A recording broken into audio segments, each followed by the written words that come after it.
Hi, good morning, good afternoon, good night, whenever you're seeing this. We're gonna talk about this is Jacob Day and I'm Jesse Ellis right now. We're gonna talk about the early 20th century, specifically the vernacular music in chapter 31. So, for some historical context, historians refer to this point in history as the long 19th century.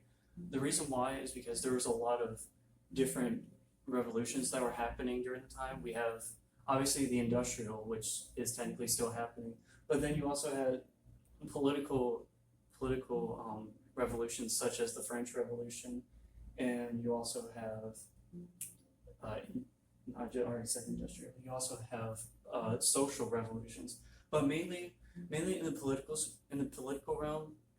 Um, obviously 1789 is when the French Revolution started. Eventually ending with France being ruled over Napoleon, and basically Napoleon's own presence threatened the balance of power in Europe, which was all the absolute monarchies around them. The French Revolution was inspired by the American Revolution, and so Napoleon came in and basically put an end to the French Revolution. But then there was multiple wars after that, basically just to get rid of Napoleon. And eventually he was gotten rid of, but it left Europe in a climate where social and political tensions started to do really weird things. Basically, changes in power, such as dethroning absolute monarchies, which Russia would take a little bit more time to do that. But everyone was basically becoming more republic, and eventually we get to the World's Fair, which was the first opening of the Eiffel Tower in 1889, and basically from a period of 1889 to the end of World War One. This was the time in history they considered the most modern era of the time because of the advancements in multiple industries. So, for example, um, the most glaring advancement is in technology. Um, Basically, the electricity was getting the ball rolling for industrialization, and eventually internal combustion engines were replacing uh, coal fueled engines, and that led to the creation of the Henry Ford's Model T, which is the first vehicle to be mass produced and actually for the common folk and not just for the wealthy.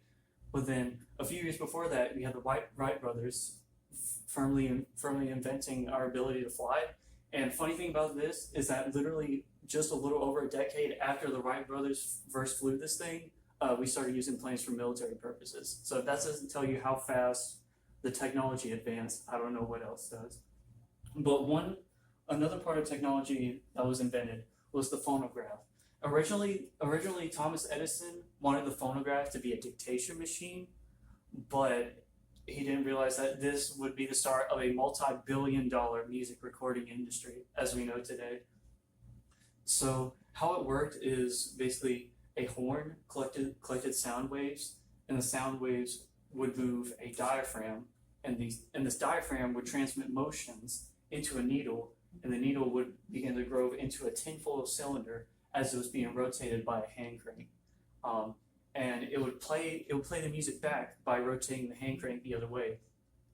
Um, the tinfoil cylinders eventually turned into wax, and but even after that, the design was improved by Emil Berliner in 1887 in the form of flat disc, almost like the way we see records today.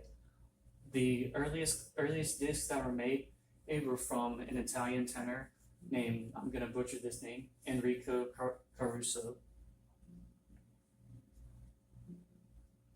Another thing that happened was in the realm of psychology. Uh, Psychologists such as Sigmund Freud, they developed psychoanalysis, which basically, in the simplest terms, is that from birth, from our childhood, we are how our personalities make up is affected by our surroundings. And then, of course, we also have Ivan Pavlov, who discovered classical conditioning by and basically conditioning a dog that to the sound of a bell that they would get food. And once again, this goes back to the point where humans are subject to internal special forces that we are dimly unaware of. And this is greatly opposed to the romantic views at the time, which were as individuals as protagonists in their own story. So when composers were writing music for the Romantic period, it was mostly like this person is the protagonist and they're going to go through this story. But as we get to here, music eventually starts to turn into a form where it portrays things as they are instead of sort of like fantasy, like the Romantic times. Check this and make sure it's still recording. It is? Okay. So some of the artistic movements that were happening at the time were Impressionism. And Impressionism is an art form that sought to capture an instance in time rather than depicting something realistically. So basically, instead of painting something like super detailed, it's left a little bit blurred, such as the painting up above. Impressionism is mainly it's for the viewer to interpret instead of the artist trying to make something. And another art form we got is Cubism, which is a style that takes three-dimensional objects and represents them on a flat plane and breaking them down into other smaller shapes. So for example, in this one takes the shape of a violin, but it breaks down the violin into other shapes. So, and all these art movements are all forms of what is called modernism, and this type of art directly parallels what's happening with modernism in music. Okay, now we go to the music part of chapter 31.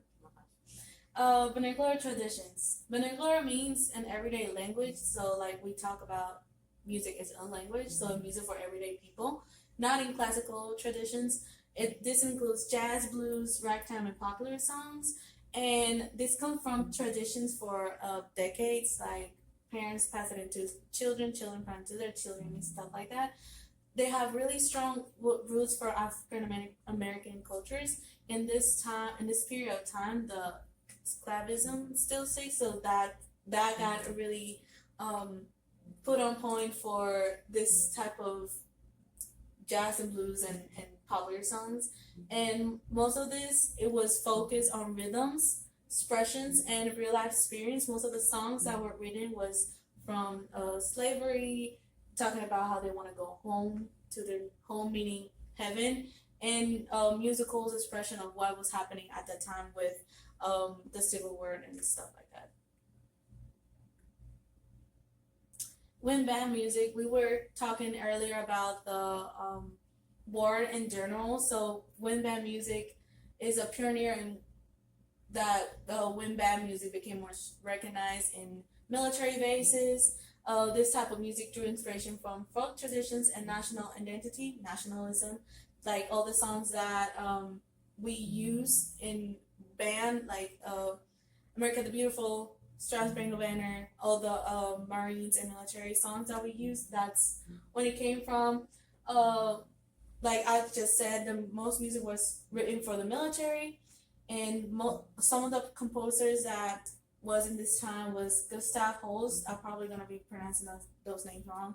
Percy Grenier, Val Williams, and John Philip Sousa. Mm-hmm.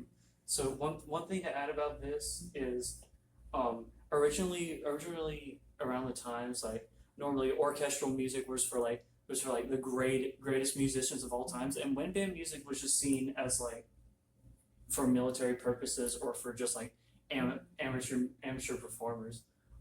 It wasn't until a composer like Gustav Holst started creating some excellent wind band music, and that's when wind Big music actually received a lot of praise because of composers like this. And obviously, we know John Philip Sousa writing the most famous American marches of all time, like Stars and Stripes Forever. The musical. This combined music, acting, and story, three things that at that time wasn't seen to be together because most of the classical musicians, especially opera, wasn't a thing to combine with acting or theater in that time. So musical is like it became more popular in the 20th century because not only it combined a song, it combined an acting of what was happening to the protagonist at that time, and the music was a totally different environment for the 20th century. Um, Most of the songs, like I said before, are connected with the plot, integrate in the musical. It influenced by opera, like we just talked about, jazz and popular music. And some of the composers of musicals in the 20th century was George Gershwin and Arvin Berlin. Fun fact: most of the really good musicals are inspired in the 20th century and that modernism of how musical it's used to seen as a elite type of performance and now became of everybody could watch a musical and everybody can be in a musical. When at that time it was just elite people could go see a musical or go be part of a musical. Yeah. So the main thing about vernacular music is obviously back to its definition, which is music for the common folk instead of trying to appeal for just an elite. Ragtime. It became popular in the 18s and early 19s. Reggae sound. It was mostly played on piano, and it was influenced for developing of jazz. And one of the really famous composer for this, it was Scott Joplin. This is one of their works. And the maple leaf rag became the archetypal rag for basically any ragtime that would come after that. It was the most well known. It was the most well known at the time. New Orleans. This is where jazz was born. It's a mix of African, European, and American improvisation with short rhythms, and it's really big on brass instrument and small bands.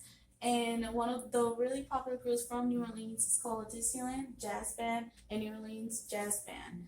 Um, Jazz became a really big thing in New Orleans, not only because it was mostly for African Americans to express themselves, but because of that, New Orleans became a really hot spot nowadays to go listen to original jazz music. Mhm. The term jazz. You notice how jazz is spelled with JASS instead of JAZZ. Originally, jazz was considered a form of ragtime when groups like the Dixieland Jazz Band and New Orleans Jazz Band went up to Chicago and started performing. And obviously, the people asked, "What kind of music? What kind of music is this?" So they came up with the term jazz. And I think that's about it for this That's chapter. all for this chapter. I hope you like it, and yeah. Nice.